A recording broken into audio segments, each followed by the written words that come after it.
What's going on, guys? Jar here. I just want to hop on here and talk with you guys a bit and try out a different format that I've been wanting to do for a while and experiment with. And there's been a big finals update this past week, and I think that's a perfect first topic to get into. April 16th was a big day for the finals as multiple new things have been announced regarding esports, a new update, but most notably, potential changes to the core game itself and the reasons why it's happening now.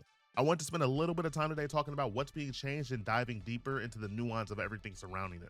So as of a few days ago when this video is being filmed, Embark put out a big blog post on their website called a Respec Order. What's explained in this blog post is that starting with the next patch, which is the one that was released on April 16th, Embark would be using World Tour that week to test out potential new changes to the core game, and the changes goes as follows. For the light class, their health pool would be adjusted from 150 HP to 175 HP, and their base movement speed for both running and sprinting be decreased by 10%. For heavies, it's the opposite. Their health pool would be adjusted from 350 HP to 325, and their base movement speed for both running and sprinting would be increased by 10%.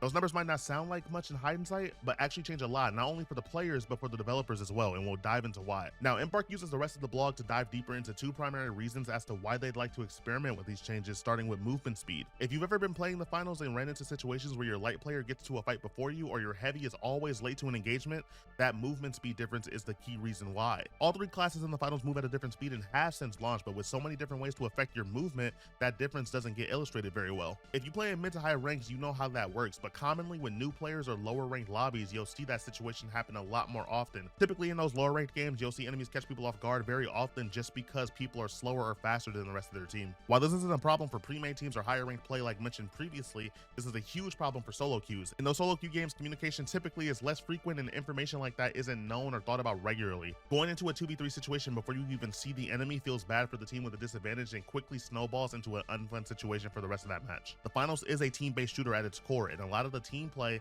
is a strength in numbers mentality. If you and your team enter a fight together, you obviously have a much better chance of winning that fight than if you were split. But I think the effect goes further than just better feeling fights. We're talking about a better feeling game in general. Reality of the finals or any online game with an established player base is that over time you are bound to run into players that are better than you and will take advantage of those little lapses in positioning. And with the current system, those lapses grow larger and larger the further you walk. Putting yourselves into the shoes of a new player, imagine queuing into a game and getting into your first fight and you wipe. And okay, that's fine, no problem. You respawn, your light is taken off with their 3 dashes, and they immediately die somewhere in the open. Now imagine that happens 4 more times at the same cash box and how frustrating that is to experience. How that could be a turnoff for someone wanting to play the game in the future. In my eyes, Embark is trying to eliminate one of the reasons someone may not want to return to the game by keeping teams together. It's a small change that'll have a major impact on player retention and solo queue quality. And while I think this change is relatively minor, the second change is a lot more massive and I think will need a bit more explanation and context. Now, the health changes are a bit of a touchy subject, and they always will be, as these classes have all had pretty defined roles over the course of their game's lifespan, and I think the health is a part of that. The light class is the one you always recognize as the glass cannon. It's a class that's quick, it's small, and able to pump out tons of damage in a short time frame with its best weapons. And to make sure that remains mostly fair, the class has always had the smallest health pool in the game, and that's not changing. Heavy, on the other hand, is your versatile tank character. The heavy fits into an offensive or defensive role depending on what you need. It carries gadgets that are good for destruction and taking space while being the initiator of the squad. While the heavy is a little less defined than the other two classes, the class still fills a vital role in how a majority of the player base plays the game. It's been the roles of the classes for as long as the game has been released, even prior during the betas. So the question is, why change the health pools now? Well, Embark covered this in their blog posts, and it's explained as follows. FPS games that feature characters with different health pools can cause a lot of balancing headaches, not only for the players, but for developers as well. Think games like hero shooters, for example. They provided an example that goes with imagining the light class had 10 HP, and the gun you have does 10 damage per shot. So in that case, the light would die in 1 shot. But imagine that same gun was shot at a heavy that had 200 HP. All of a sudden, now you need 20 shots to kill your target. And you have an issue where the gun feels awful to play against for one class and not like a problem for another. On the flip side, the person using the gun goes from feeling like the gun is great to the gun being completely useless, and it's another weapon they'd never select again. While the example's a bit exaggerated, Embark believes that this is a problem that exists in the finals and is aiming to try to remedy it. So, Embark mentioned 2 ways that games have solved this in the past, with the first being narrowing the HP scale. The other option they mentioned is designing the core game loop around the original health values and adding additional systems with additional rules, conditions, and doing things like adding a bigger focus on healing. The best example of a system like this is Overwatch. In Overwatch, you have your standard health pool, which is colored white on the health bar, but depending on the character you play, you also have things like armor and shields, which do different things for you, different from normal health. Armor in Overwatch, for example, gives you flat damage reduction, and shields regenerate quickly when not taking damage. Now keep in mind that this game also has a defined support role, where their main intention is to heal other players. This type of system allows Blizzard to comfortably balance their game while having massive differences in health pools.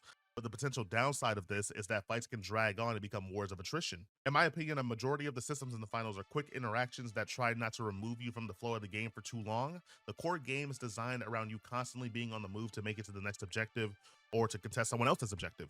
Changing the game to accommodate a stronger focus on healing would not only require a complete rework of the game's core systems, but a rework to the destruction system entirely. In the game where you can destroy anything and everything, having a gameplay loop that will require frequent and constant healing with fully destructible environments feels like two styles that directly contradict each other. I don't think Embark would want to get rid of one of their defining features, something that the game has been praised for, and to this day, no other game has managed to accomplish at the same scale. So, the other option is to narrow the health scale. This change allows Embark to more easily balance weapons both current and future in a way that feels good for all players regardless of class. Embark has said that they believe that a health scale of 150 HP would generally allow the combat to still feel good all around all classes. At the time of recording this video, the Respec Order has been out for a few days, so I could play with the changes myself and have a chance to formulate my thoughts. It's important to note a few things about these changes in particular though. Firstly, these changes currently are temporary. As mentioned before, they'll be tested in the World Tour playlist, and I actually agree with this decision heavily. The World Tour playlist already exists as a lower stakes, fun playlist with no ranked systems linked to it. This mode already changes every week and is one of the most popular playlists in the game. Putting the Respec Order in this playlist helps you get to the most players possible in an environment where players are already used to playing something new and different every week. And typically when you finish these games, a feedback window opens asking what you thought of the changes that you played. If you played the Respec Order, please make sure that you fill this out at least once. I promise you that the feedback given is taken seriously and you have a huge part in shaping the future of the game. If you don't get this feedback window for any reason, you can also go over to the official finals Discord and you can leave your feedback there in the proper channels. Secondly, Embark has mentioned that if they do decide to go with these changes, then what will follow is effectively a full rebalance of the entire game. That includes all weapons, specializations, and gadgets. The weapons and gadgets that you are playing with now would not be the final iteration of how this update will feel in a few months from now if these changes were made permanent. Some things may feel too weak or too strong, and it's important that you give feedback on what those things are when you're giving your thoughts and opinions to Embark. Finally, and I can't stress this enough, please be nice to the developers when giving feedback. These changes have been pretty divisive and fairly so. Above everything, at the end of the day though, the developers are trying to make the best game possible for you, the player. Not every decision is perfect, and there may be missteps along the way, but they want nothing more but for you to enjoy their game. And it's okay to dislike the changes and share that with them, but it's not okay to attack the developers personally because of how you feel about them. I think the Respec Order is a good thing, but overall, it feels strange. Not because it's bad, but because it feels purposeless right now. I really like the idea behind this, but testing the health pool changes now feels purposeless in a way. I feel like I can't really form an opinion on those health changes just yet because we don't have the full scope of what it's supposed to be like in its final form, and it feels unfair and disingenuous to judge it now. Some of the fights I've been in feel fine, and you can feel the health difference both in your own survival while shooting other people, but on the flip side, some of the weapons feel particularly bad, where fighting someone can become more tedious than fun because of the amount of extra shots required to kill someone. The best idea I can give now is I'm not against the idea of shrinking the range between the health pools of the classes, but it all comes down to how the weapon balance feels in its final form. The weapon balance is arguably way more important than losing or gaining 25 HP, and currently it remains to be seen what that looks like. But I hope we get some more insight into those changes maybe over the course of the season or in the near future.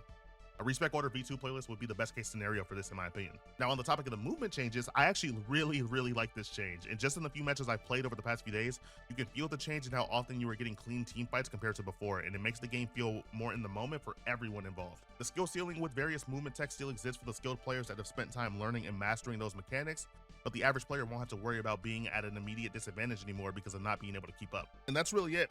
If you'd like to try these changes for yourself, you have a couple more days from the time of this video going live to put time into yourself and see what you think. I'd love to hear your thoughts in the comments, and I appreciate you all for watching. Thank you so much, and I'll see you next time.